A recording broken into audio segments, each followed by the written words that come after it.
Well, again, hi everyone. I'm Stephanie Barajas, Program Officer at the Center for Cultural Innovation. Thank you for joining us today. I am joining you today from unceded Ohlone land, also known as San Jose, California. I'm a Mexican woman in her early 30s with medium length dark brown hair, wearing chunky gold hoops and a black top. And behind me, there are some plants, some photos, and my walls are painted white, unfortunately.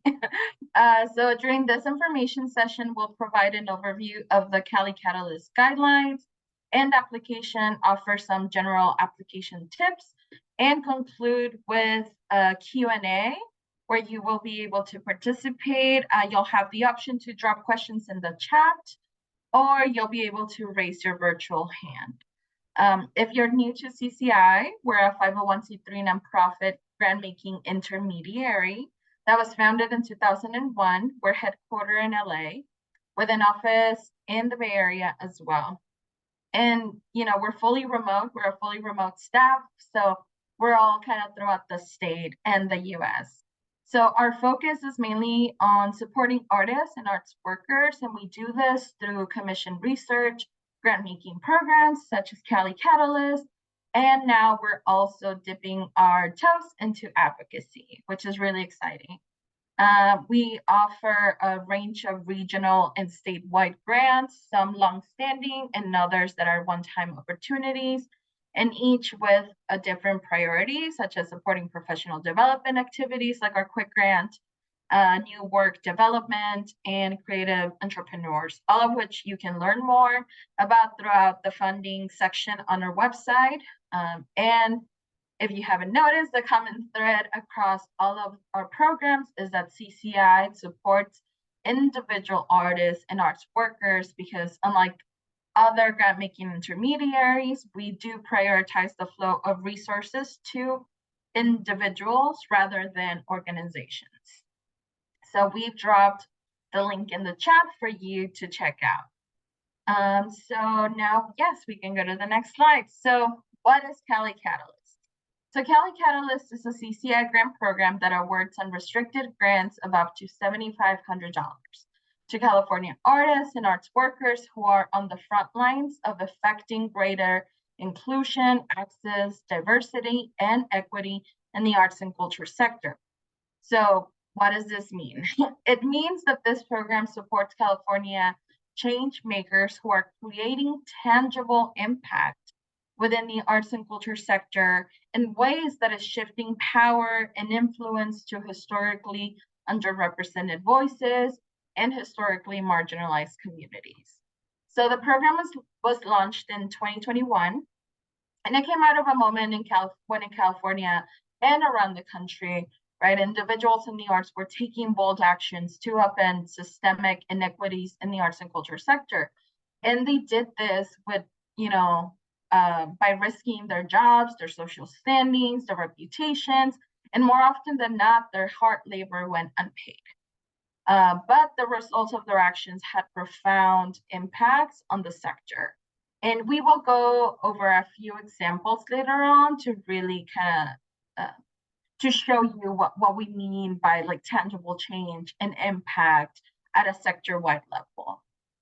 So to help ensure that the momentum for this field-wide change would continue undeterred, CALI Catalyst emerged to offer financial support and validation in the form of unrestricted grants, meaning these aren't project-based grants or awards. These aren't meant to help you create your next project, but rather they're meant to they're intended to support the grantee in whatever way is helpful to them. And that could look a lot of different ways. People use it for healthcare, to take a break, to pay themselves, again, for like all the labor that went unpaid for so long.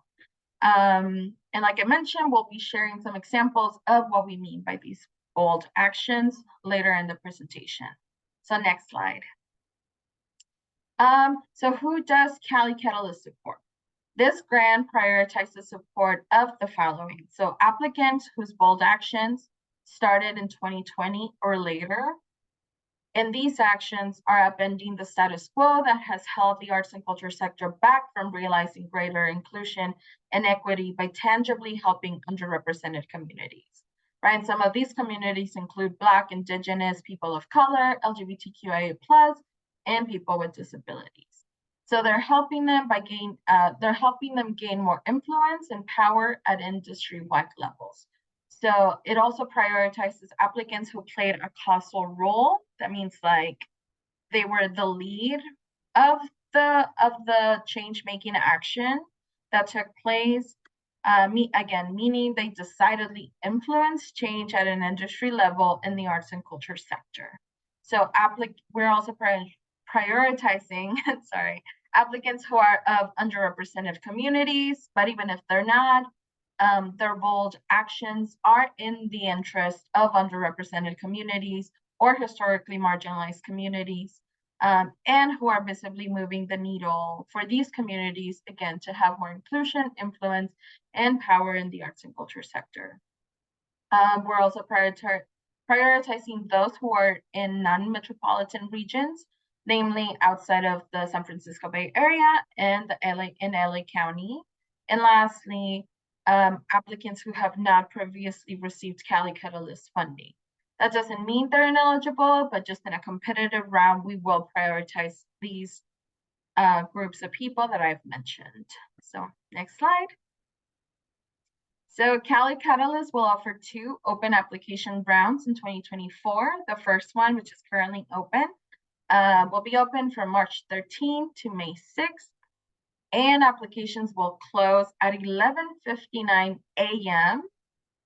Pacific time. And the a.m. is really important. A lot of folks will hit us up like, before at like 5 p.m. be like, oh my God, I thought it was midnight. It's not midnight, it's a.m. So 11:59 a.m. And then for those who apply during the first round, they will hear back from us via submittable on July 1st by 5 p.m. And then we will offer a second round from June 12th to August 5th. Again, applications will be accepted until 11:59 a.m. And I will repeat this a couple more times to make sure it's clear. And notifications for the second round will be sent also via submittable on September 30 by 5 p.m. Please note that applications will only be accepted through CCI submittable platform. You will have to create an account in submittable if you don't have one already before being able to access the application. You are able to access the link to the application from our CALI Catalyst webpage, which we're dropping in the chat. So next slide. So eligibility. Who is eligible to apply for CALI Catalyst? So CALI Catalyst applicants can be individuals or teams of individuals, right? So not an organization, but just a group of individuals. And to be eligible for funding consideration, applicants must be artists or arts workers, meaning arts administrators, cultural producers, cultural bearers, creatives, cultural practitioners, teaching artists, specialist technicians. So we're looking for folks who are part and working in the arts and culture sector, primarily. And so also applicants, including all team members, must reside full-time in California. The change-making actions of the applicant or applicants must have taken place or started on or after January 1st, 2020. And the applicant's change-making action must have impacted the arts and culture sector at a local, regional, state, or national level in tangible and measurable ways. So that just means that, again, there has to have some public-facing impact within the arts and culture sector. And it could have happened locally, like in your immediate region, in your state, in your city, or even in the US. But unfortunately, right now, we're not accepting application where the change-making action had an impact like overseas or internationally. And then the asterisks that we have in terms of the teams versus individuals. The asterisk notes that only one application will be accepted per team. That is, individual team members cannot submit different separate applications that describe the same change-making action, but rather teams should select one single team member to apply. And if funding is approved, that individual who will be the lead applicant will be responsible for fulfilling the grant requirements and, splitting the funds and all of that. We will, again, process the payment to just that person. So next slide. So who is ineligible to apply? So the following are ineligible for funding consideration. So organizations, like we mentioned, we're really interested in making sure that resources trickle down to the individuals rather than the operations of an org. And that includes nonprofits, for-profits, fiscally sponsored organizations who are requesting funding mainly to support their operations. Individuals or teams of individuals who describe a change-making action that started or took place prior to January 1st, 2020. Individuals or teams who are requesting funding to support an organization, again, very important. Individuals or teams of individuals who have a conflict of interest with CCI, that means family or a financial relationship with the board, staff, or directors of the Center for Cultural Innovation. Request for funding to support a project that is in the beginning or development stages is also unfortunately ineligible. And lastly, incomplete applications or applications with inaccessible attachments. That means, their password protected, link is broken. Those will unfortunately be rendered incomplete and they won't be eligible or reviewed.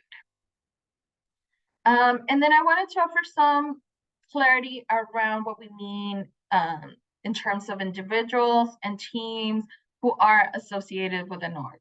If you work for a nonprofit or any other sort of organization, you can still apply.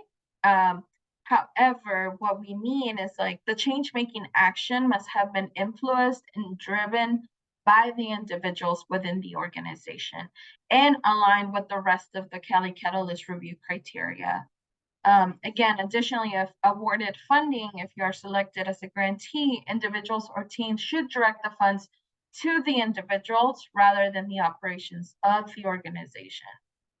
So CALI Catalyst is a program for individuals, and funding is meant to support the person or persons who are enacting change in the arts and culture sector. So if you're seeking funding to support the operations of an org, then this program unfortunately is not for you. That being said, and again, I'm repeating this because this is usually an area where people tend to have a lot of questions and there is some confusion. So individuals or teams employed or who are members of an organization are able to apply. However, the individuals need to be the ones driving the change.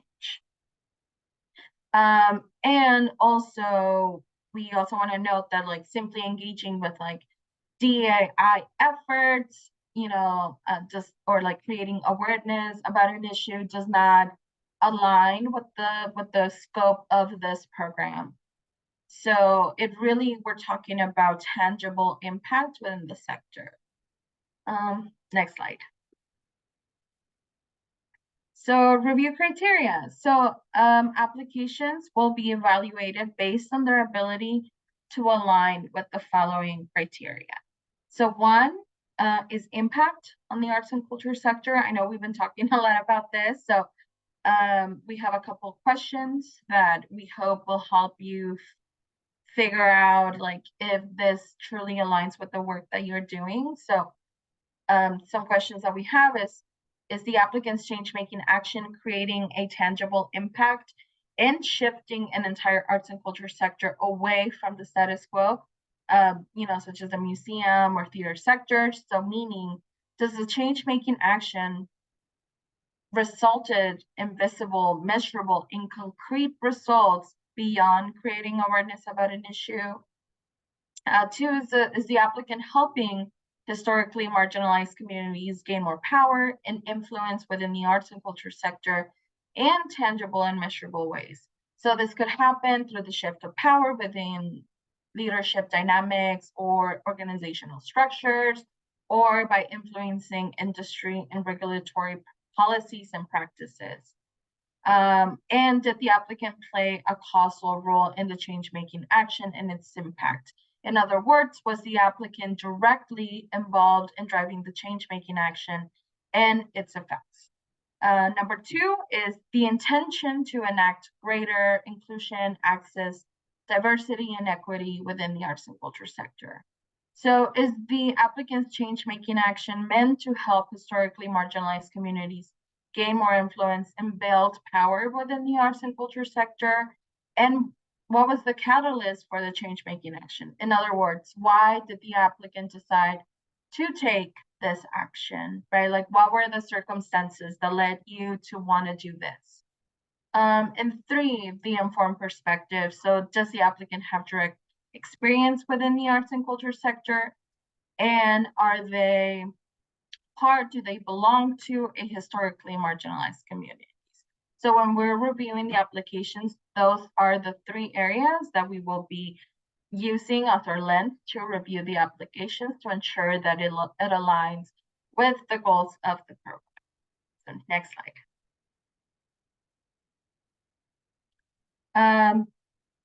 So the CALI calendar list application will collect contact information, basic proposal details, as well as a set of narrative questions that, again, directly align with the review criteria that we just went over. And before we go into the narrative questions, we are dropping a link to the complete application preview in the chat, which we highly, highly encourage you to review before you get started on the application on Submittable. Please note that you can't just fill out the Word document and send it to us. You will have to do it through Submittable. So the link should be on there already. And you'll be able to see the entire application in advance. So for the narrative, we're asking responses to 3 narrative questions. Actually 4, sorry. So 4 narrative questions, and each of them are limited to 350 words, which should be roughly between 3 and 4 paragraphs. So the first question is an overview. So we're asking you to describe the change-making action, including any relevant dates, the oppressive, unfair, or unattainable circumstances that really prompted this change-making action to be taken in the arts and culture sector, and the specific causal role played by the applicant. And again, by causal, we want to understand how the applicant played a keystone role, like how were they the lead person, right, in the action. So you can think of this as, if you remove this person from the equation, would the whole thing fall apart? Wouldn't that have happened? That's really what we're getting at. Number 2 is intention.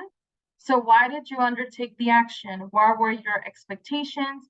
And what goals did you hope to achieve? Number 3 is impact.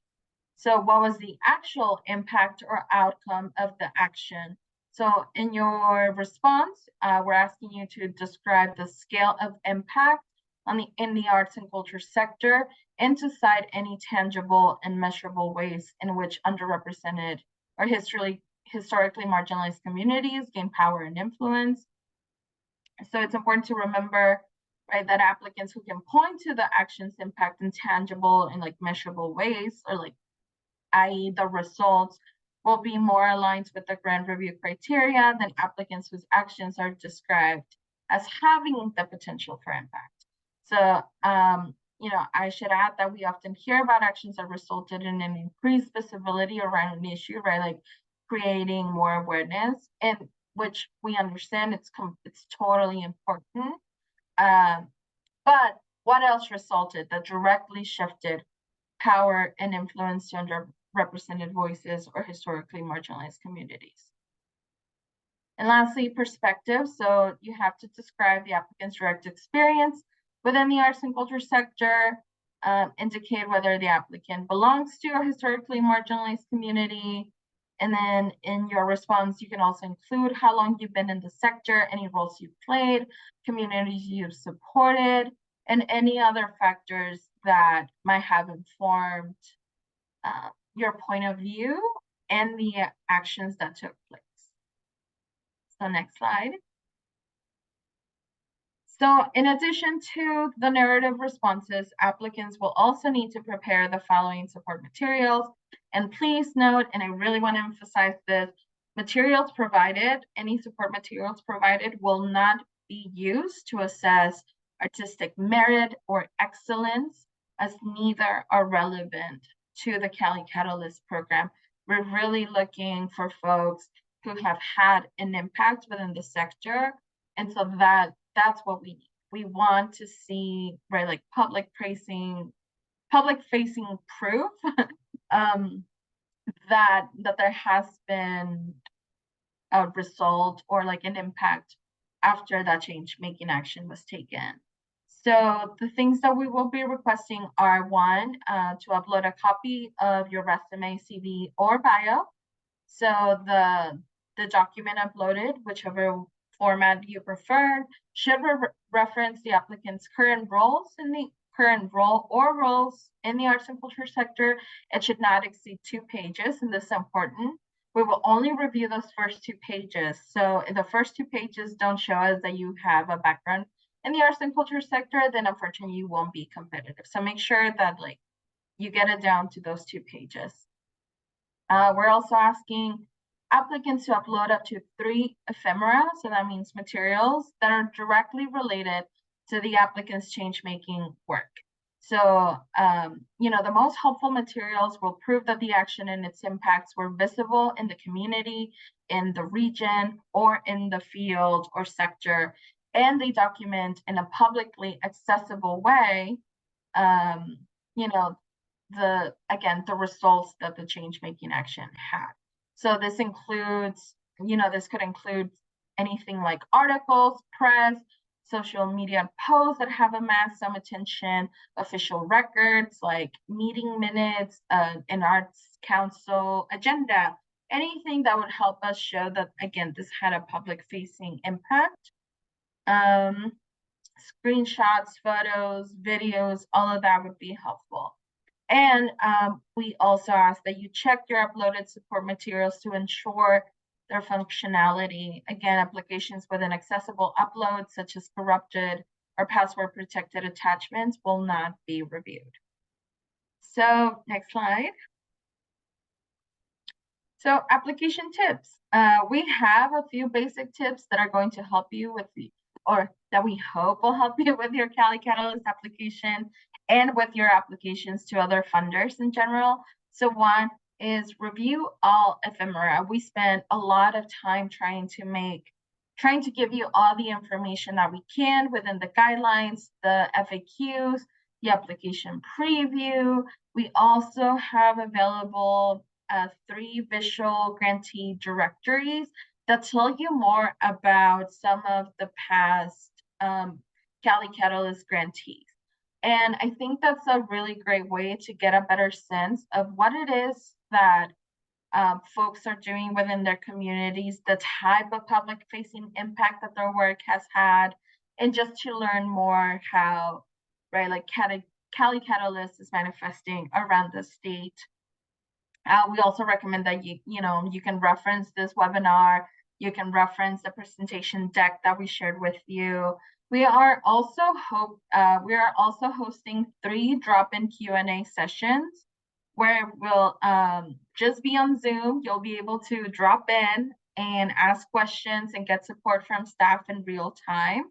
So we're hosting one on April 10th at noon, another one on April 19 at noon as well, and the last one on April 23rd at 5 p.m.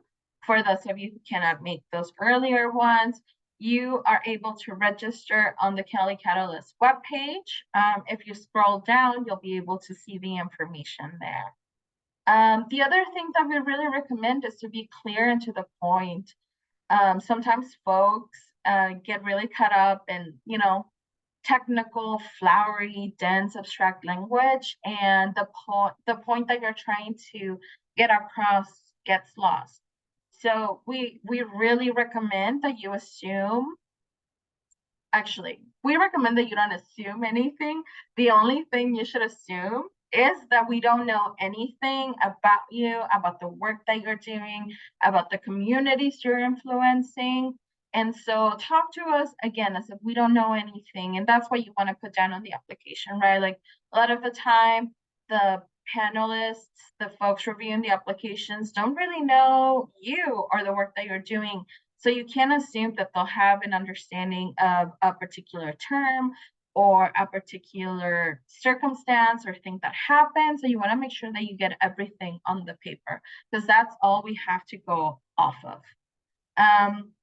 We also recommend that you have a friend or someone else look over your application to see if any important details were left out or if something is unclear, right? Like if you have a friend who's like in a completely different sector and they read your application, they should be able to understand where you're trying to get at. And if they don't, then we recommend, then something needs to be reworked so that it's clear.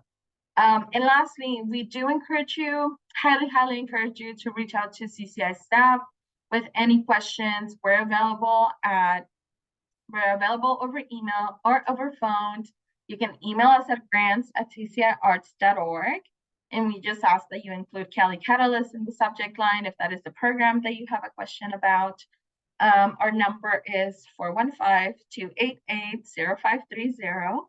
And we'll drop that information in the chat as well. Yeah, you can also schedule a time to talk. Even if we don't always get to the phone, we will get back to you if you leave us a voicemail. And yeah, so that's it for the presentation. So we can go ahead and stop sharing. Second. I did want to very quickly show you the CALI Catalyst webpage, and then I wanted to show you where to find the grantee directories and to go over some of the examples, again, to really help you understand what it is that we're talking about when it comes to public-facing impact and results and change-making actions. I know that it can be like, a little like up in the clouds and hard to understand. So let me here. Okay, can everyone see my page? So this is the CALI Catalyst. So this is the CCI website. If you go to funding, you can learn more about all the different programs that we have. Most of them are not open at the moment, but here's the CALI Catalyst page. Again, a lot of the information that I shared with you, it's on here.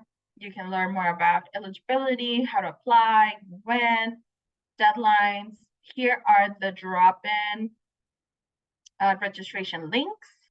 You can also see last year's slide deck and webinar. And then here are the guidelines, FAQs, application previews. This is where you would click start your application and it would take you to submittable. And then here, down in past recipients, this is where we have our visual directories about our 2021, 2022, and 2023 grantees. So let's take a look at the 2023 grantees. This one is a little less dense. And again, I recommend that you take a moment to review.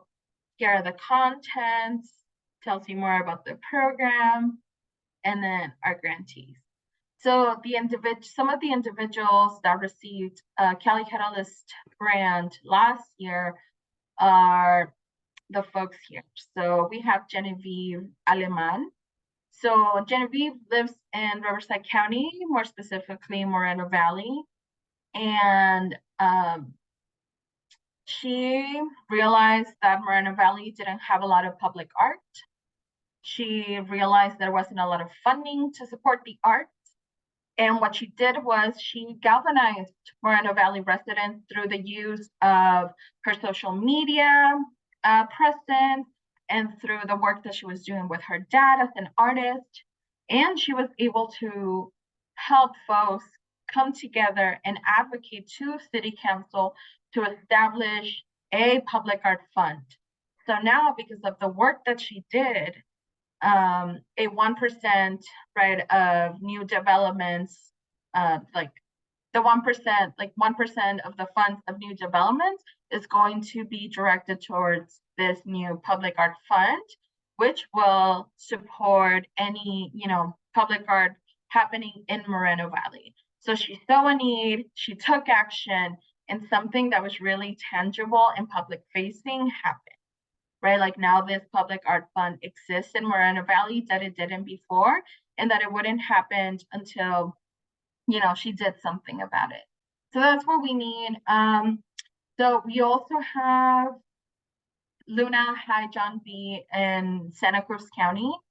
So as a historian in residence at the Santa Cruz Museum of Art and History, Luna unearthed the burial sites of 11 Black Gold Rush era pioneers at Evergreen Cemetery, bringing to light their untold stories and contributions to Santa Cruz's history, empowering the Black community with a sense of belonging and fostering cultural relevance. So again, she saw that, the Black community had a deep history in Santa Cruz that just wasn't being told. She did a lot of research, unearthed all of these burial sites, and now there's a lot of information to let folks know about the history that the Black community has had in Santa Cruz. Again, just working towards eliminating that erasure that the Black community unfortunately has faced in this region. Some more folks that we have, let's say we have Rika Eno. So since July 2020, Rika has been working with the Association of Performing Arts Professionals as co-chair of Building Ethical and Equitable Partnerships, also known as BEAP, to build equitable contracting practices between artists and cultural institutions that move away from deliverables, but rather focus and prioritize the relationship building. So she wants to make sure that contracting practices are equitable across the board in the country. And that's all I'll share for now, but you can learn more about them here. And I think just for the benefit of time, we can start moving towards the Q&A if folks have any questions. And yes, Cindy is doing incredible work and Joshua Tree, just see the chat. But yeah, if there are any questions, like we mentioned earlier on, you can raise your virtual hand, you can drop it in the chat, or you can raise your actual hand like George is doing and just unmute yourselves. Yes, hi George. Hi, so I just wanted to be clear, so like composers can apply for this grant? Yeah, so basically any artist or arts worker in working in the arts and culture sector. So Okay. we're not, discipline agnostic. Right, and then so I'm in Orange County, so that's outside LA County. So as long as it's in California, I mean, Yeah, so the opportunity is open to anyone in California. We're just prioritizing folks outside of metropolitan areas. That doesn't mean that you won't be considered, like if you do live in a metropolitan area, but rather if we do have a very competitive round, we will prioritize folks who are in more rural areas.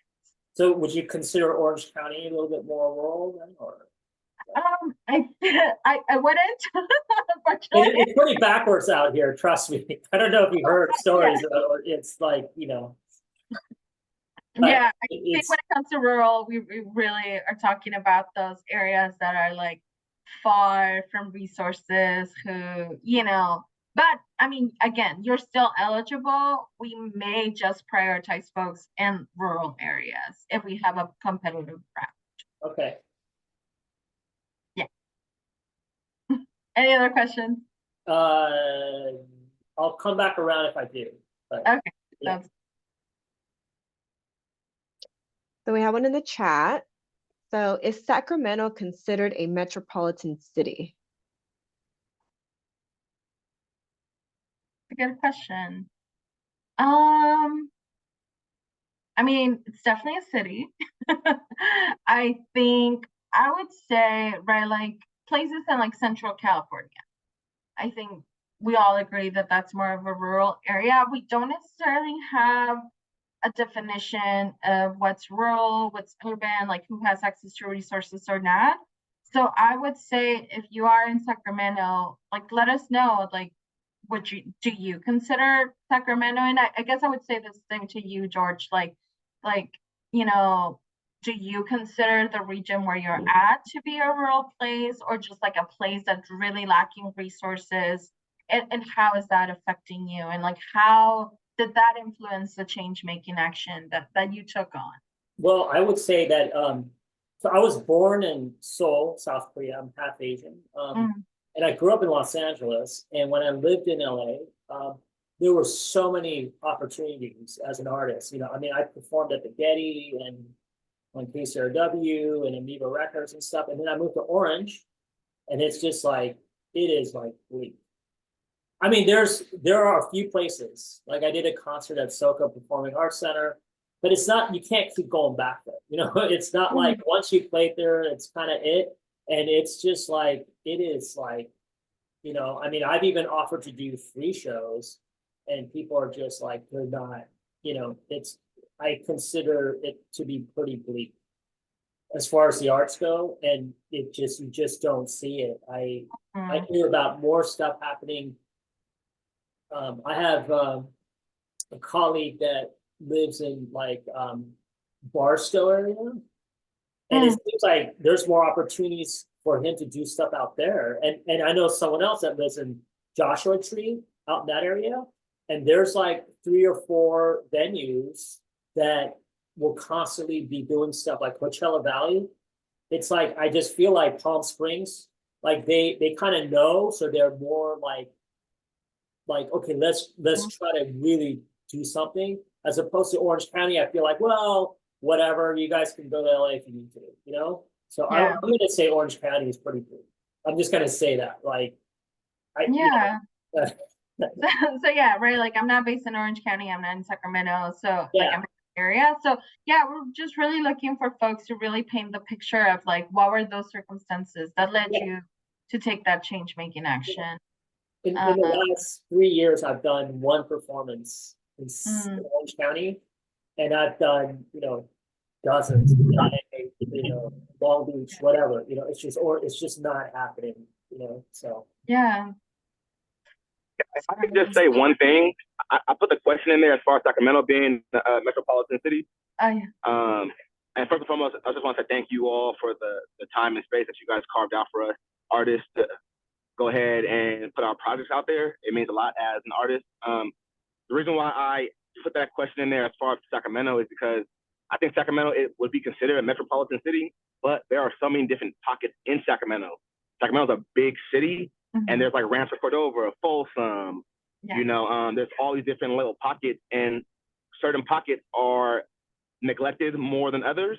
So I just wanted to make sure that when I highlight my project and the part of the Sacramento that I'm in that's being neglected, that it's not going to be scoffed over because it says Sacramento, right? That's my biggest thing. I don't want to lose any eligibility points based off of the name Sacramento, and not necessarily diving into the neighborhood and the pocket in which I stay or that I'll be serving, if that makes sense. No, and that makes sense. And I think that's why it's important for you to kind of mention that in the application as well, to truly paint a picture for us of like, what are the conditions, right, like of the region where you're in, because then that'll help us understand. But right, like if someone lives in, I don't know, San Francisco, like we know that that's a city with a lot of resources, unlike someone who lives, I don't know, like let's say Bakersfield, right? So that's just like the difference that we're trying to make. And again, not saying that you wouldn't be eligible, but like that we are prioritizing folks from areas who have even less access to resources. But again, that doesn't mean that even in those cities, like you're saying, there are pockets and there are regions that like could still be considered rural or who still don't have those resources. So in your application, if you can really point to those things and what's happening and why you took on that change making action, and again, the impact that it's having, then I think, you know, that'll make it a competitive application for sure. Perfect. Thank you so very much for your time and the answer. Of course. So we have a question in the chat from Tara. How does one prove the effect your project has on the community if it hasn't been released yet? So its effect can't be measured yet. I have a documentary that I would like to enter for the grant. Yeah, so unfortunately, like we mentioned in the presentation, this is meant for actions, right? Like this is meant to support folks whose change-making actions took place already or who are under who are currently in progress but that have already had public facing impact. So if you're thinking about a project or it's still in the planning or developing stages and there's no tangible proof, for lack of a better word, that there have been like public facing change within the sector, then unfortunately it wouldn't be eligible or very competitive. So something else that I really want to make clear is that CALI Catalyst is not a project-based grant, meaning it doesn't provide funds for you to take on your next project. It really is meant to act almost as an award for folks whose change-making actions, and we keep saying that word because it truly is about that are resulting in tangible impact within the sector, right? Like I share about Genevieve. She saw that there was no public art fund. As an artist herself, she thought that there needed to be one, right? Like the government in her city needed to support the arts. So she galvanized her people. She got folks from the community together, advocated to the Arts Council to establish a fund, and then it happened, right? So you can see she's in the sector. She saw that there was a need. She took action, and then tangible impact and results happened. So that's what we're trying to do. So even if you're, right, so it's not just about, I have an idea for a project that could have great impact. That is incredible and very important, and we see you and we hear you, but this program, it's really meant to, again, offer financial support and validation to those folks who are putting themselves on the line to ensure that the sector becomes more equitable, more diverse, more inclusive. I hope that's more clear. Are there any other questions?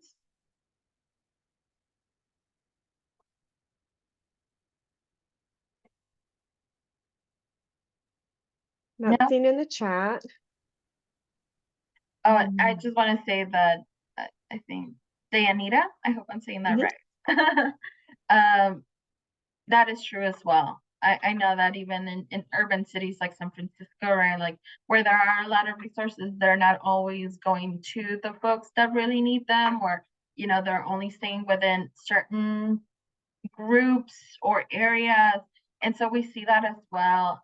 So in your application, if you can talk about that as well, but right, that's something that happens, the lack of inequity even within the city and how resources are flowing to folks. You also can speak to that in your application. But yeah, if there aren't any other questions, we can wrap it up early. I guess some of the things that I will reiterate is that we're here. We have the drop-in sessions. If you do have a more specific question or you want to share more about the work that you're doing and just to get some insight into like, does this apply? Is this program for me? We can go over those things on a one-on-one basis at those drop-ins. We dropped again our information, how you can get a hold of us. I recommend that you review all of the materials that we have prepared for you, the guidelines, the FAQs, the application preview. And let's see. Yeah, I think that's it. We're here to help answer any questions. And we wish you the best. Oh, one late question. Both round one, Reg. And so for folks who aren't seeing the chat, the last late question is, both round and round two are just separate chances to apply, right? And not something you have to do both of. So yeah, they're just different chances, and they're really like, let's say you apply round 1 and you don't get funding. We don't recommend that you apply again in round 2 if nothing has changed, right? Like, round 2 is really meant to give folks some more time, right? Like, let's say you are currently in the midst of a project and it's having some great impact, but you haven't been able to really capture it in a public facing way, right? Like, there's no proof yet, no result, but hopefully by round 2, more of that will come. So you'll have better, stronger support materials to submit along with your application. So that's what it's there for. And then just also to, separate, right? Like, you may not have time to apply this one round, but you may have time to apply for round 2. So it's really only meant to be like for accessibility and to give you some more time to, again, collect the support materials that are going to help your application be more competitive. Anything else? Yes. I may have missed this piece, but how many awardees per round? No, you did not miss that. We didn't we didn't talk about that, so that's on me. And here, I want to give you the exact information. It really depends on, right, like who meets the requirement. But I can give you specifics in terms of the funding available. So we have $112,500 to give out over the 2 rounds. So it will support about 15 grantees. So, round 1, we could have 8, then round 2, we could have like, what is that, 7? Can't do math. Or we may have 10 and then 5. It just really depends on who's applying and, right, like who meets the requirements. Anything else?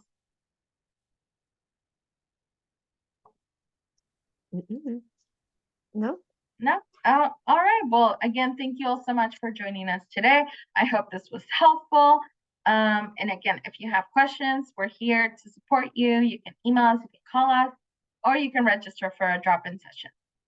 But have a great rest of your Wednesday. Thank you. I know.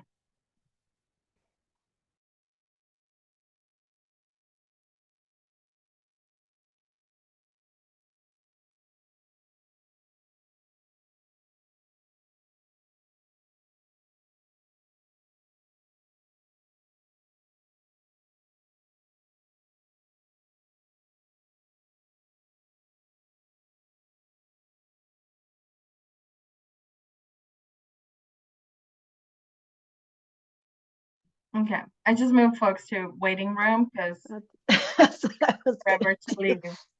They'll probably just have it in the background. Yeah, I'm gonna put the otter in the waiting room too. We stop recording? Yeah, let me do that.